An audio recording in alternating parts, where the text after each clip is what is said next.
Sungguh miris pemirsa, masih ada orang tua di luar sana yang ternyata tega untuk menjual anaknya bahkan sejak dalam kandungan.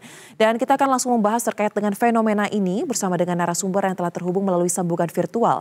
Ada psikolog anak, remaja dan keluarga Sani Budiantini Hermawan. Halo, selamat sore Bu Sani, apa kabar? Selamat sore, alhamdulillah kabar baik. Baik, Bu Sani, kalau tadi sebelum kita mulai dialog sudah ada berita pengantar ya terkait dengan fenomena orang tua yang tega menjual anaknya kepada orang lain, kemudian bahkan informasi terbaru dari Polda Jabar, anak-anak ini kayaknya mungkin sudah ditelusuri nih Bu, udah berpindah ke warga negaraan. Pertanyaan saya Bu, mungkin secara general dulu di awal, apakah ada Bu analisa dari sudut kacamata psikologis yang membuat mengapa orang tua, khususnya ibu, yang sudah mengandung anaknya selama 9 bulan mau melakukan hal tersebut? Iya, walaupun perilaku ini tidak bisa dibenarkan dari sisi apapun, tapi memang kita tahu bahwa himpitan ekonomi saat ini membuat seseorang menjadi miris ya dalam pembuatan keputusannya. Mereka melakukan hal-hal yang di luar nalar kemanusiaan, yang mana mereka tega menjual anaknya. Pastinya ini demi masalah ekonomi yang saat ini mereka alami begitu. Namun demikian, sebenarnya adalah ini ada asas pemanfaatan dari adanya kemungkinan kebutuhan seseorang yang kemudian ini dipenuhi oleh orang yang memang membutuhkan keuangan, dan ini akhirnya diambil kemanfaatan ini oleh oknum-oknum yang akhirnya menghubungkan antara ibu dan pembeli anak tersebut begitu. Dan inilah yang terjadi di negara kita yang rasanya perlu segera ditindak secara tegas ya, baik itu melalui hukum dan kemudian juga melalui menurut saya keamanan di dalam lingkungan begitu, yang saya rasa pasti ini bisa dicium atau diketahui oleh lingkungan begitu.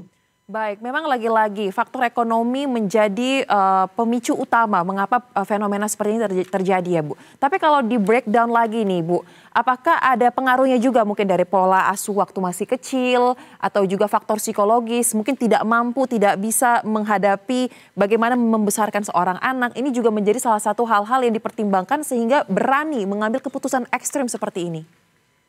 Iya, bisa saja memang faktor tersebut menjadi tambahan ya, akhirnya membuat pembenaran atas keputusannya yang secara hukum memang ini adalah salah dan ilegal begitu. Karena tentunya pertama mungkin ada motif kebutuhan ekonomi, kemudian ditambah lagi faktor misalnya ketidaksanggupan membesarkan anak, misalnya ada ketakutan lain, dan ini semua menjadi satu yang akhirnya membuat seorang ibu nekat atau tega tadi melepaskan anaknya ke tangan lain begitu. Namun kalau kita lihat sebenarnya ada juga hal-hal yang sifatnya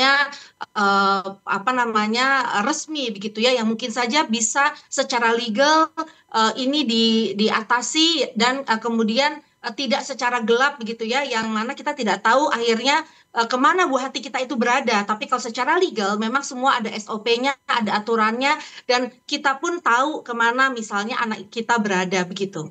Baik, nah kita tahu ya Bu, sebagai seorang perempuan, mengandung itu kan 9 bulan ya Bu, kurang lebih masanya. Dan tadi kalau kita lihat berita pengantar sebelum kita berdialog, rata-rata para korban ini ditawarkan untuk menjual atau memberikan anaknya ketika usia kandungannya di 8 atau di 9 atau trimester terakhir nih Bu, jelang melahirkan. Pertanyaan saya, apakah ada juga analisa secara sudut kacamata psikologis di usia kandungan yang sudah tua seperti tersebut, biasanya keputusan yang akan dibuat ini tidak akan berubah lagi, tidak labil lagi lah. Karena kan kalau mungkin di usia yang lebih muda, dia masih bisa oke, tapi mungkin berapa bulan kemudian nggak jadi gitu. Apakah ini celah yang dimanfaatkan juga oleh para oknum sindikat penjualan bayi?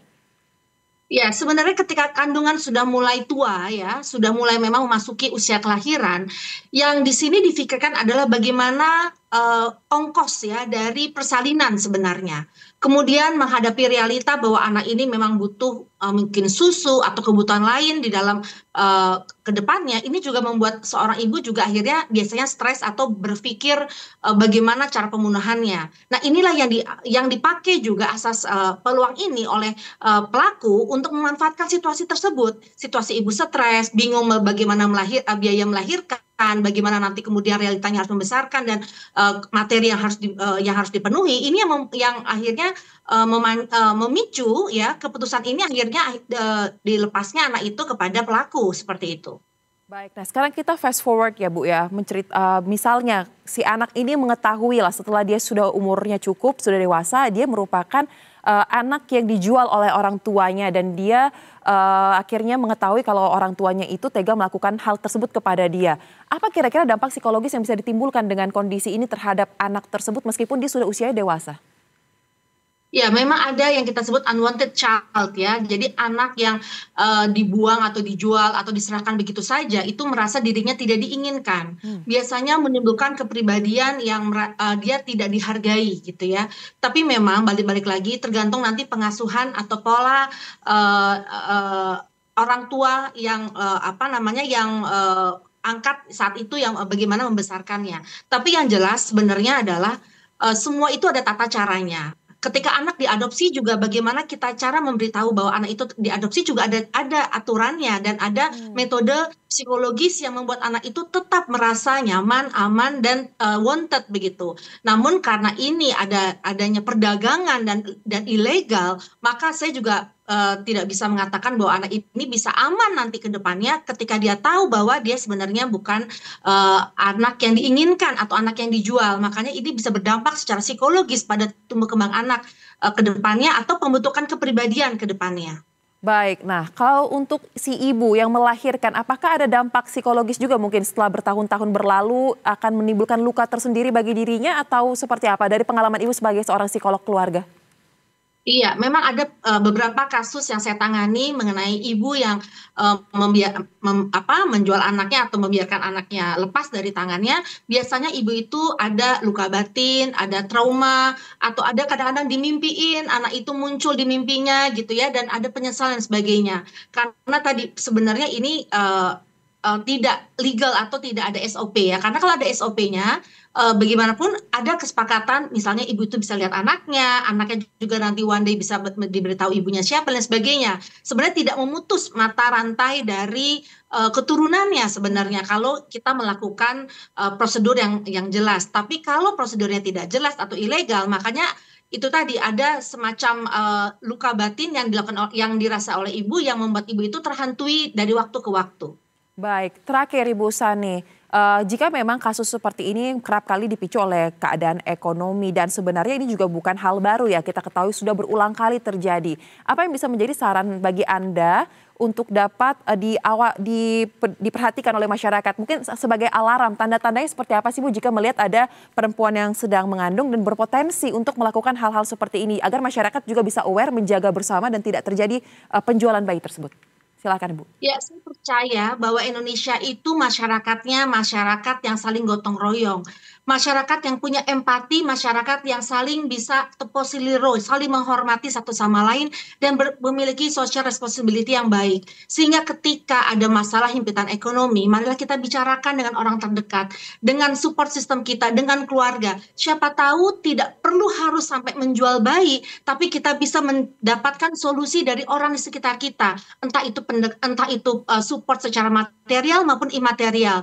Dan rasanya saat ini dengan himpitan ekonomi yang luar biasa, banyak juga orang yang sebenarnya mau menolong tanpa harus ada transaksi seperti itu, seperti ini misalnya. Jadi saya yakin, saya percaya masyarakat Indonesia itu bisa mau membantu kalau saja mereka diminta bantuan dan dikomunikasikan secara baik seperti itu. Baik, berarti keterbukaan ya Bu, dan masing-masing pihak harus mengambil langkah ya, harus bergerak secara aktif. Baik, terima kasih psikolog anak, remaja dan keluarga Ibu Sani Budiantini Hermawan telah berbagi analisa dan pandangannya bersama kami di Berita Satu Sore. Salam sehat, selamat kembali beraktivitas. Terima kasih.